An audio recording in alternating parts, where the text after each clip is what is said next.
সাইদের প্রসারিত দুই হাত যেন এক অলঙ্ঘনীয় পর্বত। কোনো বর্গীর সাধ্য নেই যেটা অতিক্রম করে বাংলাদেশের মানুষকে স্পর্শ করতে পারে।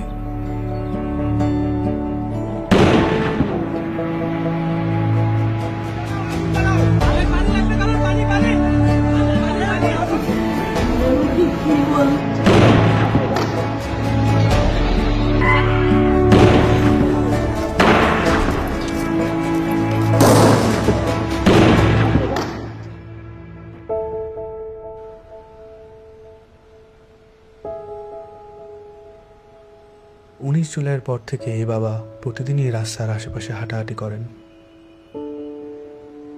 কখনো আবার নির্বাক দাঁড়িয়ে থাকেন। উনি সামনের দিকে তাকিয়ে থাকেন, কিন্তু আসলে কোনো দিকেই তাকান না।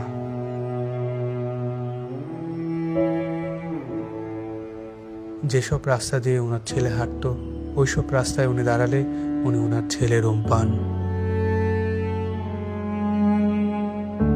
আমার ছেলে মৃত্যু অবস্থায় যখন দাফন দিতে নিয়ে যাবে, এর আগে যখন দেখছি যে হাসতেছে, সে হাসতেছে, হাসি মুখ অবস্থা। ইভেন্টের কাজ করতো, শুধু বাপের কিভাবে একটু সাহায্য করে। কোনো আজে বাজে আড্ডাতে ছিল না। ওই সারাদিন শুধু কলেজ থেকে আসা ও একটুখানি বিকেলবেলা একটু বন্ধু বান্ধব নিয়ে ক্রিকেট খেলতো, ক্রিকেটের পাগল।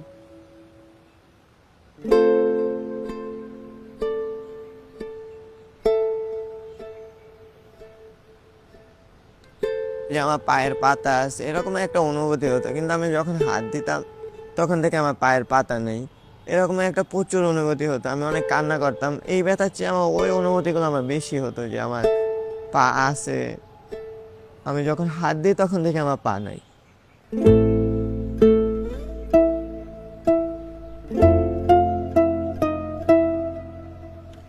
এই হসপিটালে আমি অল্প কিছুদিন হলো আসলাম।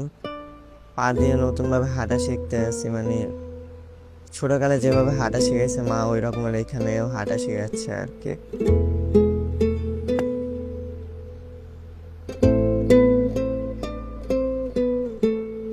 একটি প্রতিবন্ধী কিশোর, 7 বছরের বাচ্চা, ল্যাংড়া মানুষ যদি সংগ্রামে নামতে পারে, তাহলে আমি কেন বসে থাকবো ঘরে? একদিন তো মরতেই হবে, তাই মৃত্যুর ভয় করে স্বার্থপরের মতো ঘরে বসে না থেকে গুলি খেয়ে বীরের মতো মৃত্যু অধিক শ্রেষ্ঠ। আমি যদি বেঁচে না ফিরি, তবে কষ্ট না পেয়ে গর্বিত হয়েও জীবনের প্রতিটি ভুলের জন্য ক্ষমা চাই। আনাস।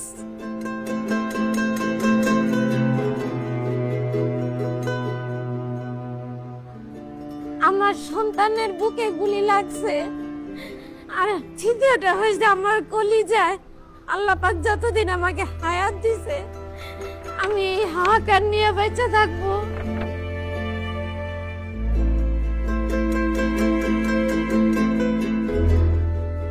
বাবা আসলে আমাদের একটা কিছু না, কিন্তু চকলেট নিয়ে আসছো।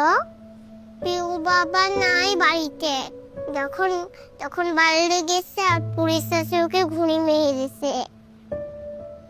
আই মিস ইউ পিউ বাবা।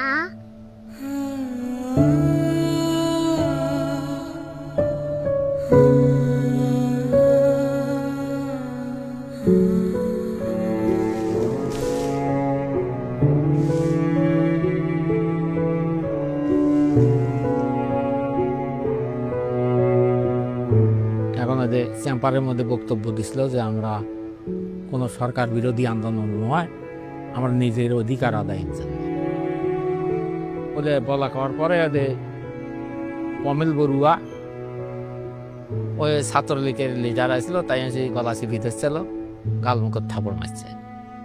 এখন ওই জন্যই ওর জেদ ধরে শহীদ হলো কি এখন ওটার ব্যাখ্যাটা আর আমি জানি না।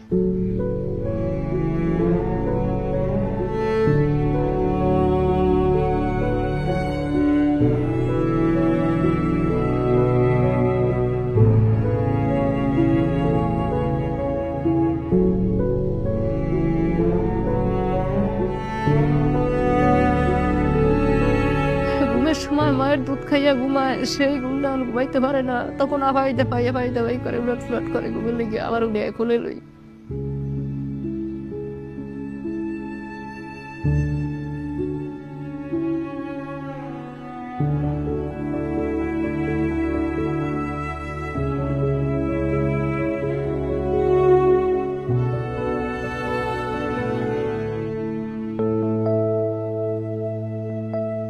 এখানে এসে যখন দেখি যে এখানে সবসময় ভাইয়া পড়াশোনা করতো, এই বিছানাতে থাকতো, এখন যখন দেখি ও নাই তখন একটা শূন্যতা কাজ করে মনের মধ্যে। খারাপ লাগে যখন দেখি যে ভাইয়া এই রুমে নাই।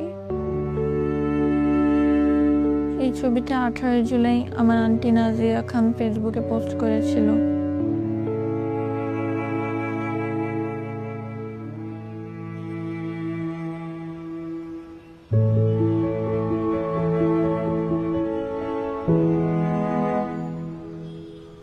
আজ কতদিন আমার ছেলে আমার মা কয়, আমার মাও কয় না, আমার বুক হয় না, কয় না আমার বাপ বেড়ে দে।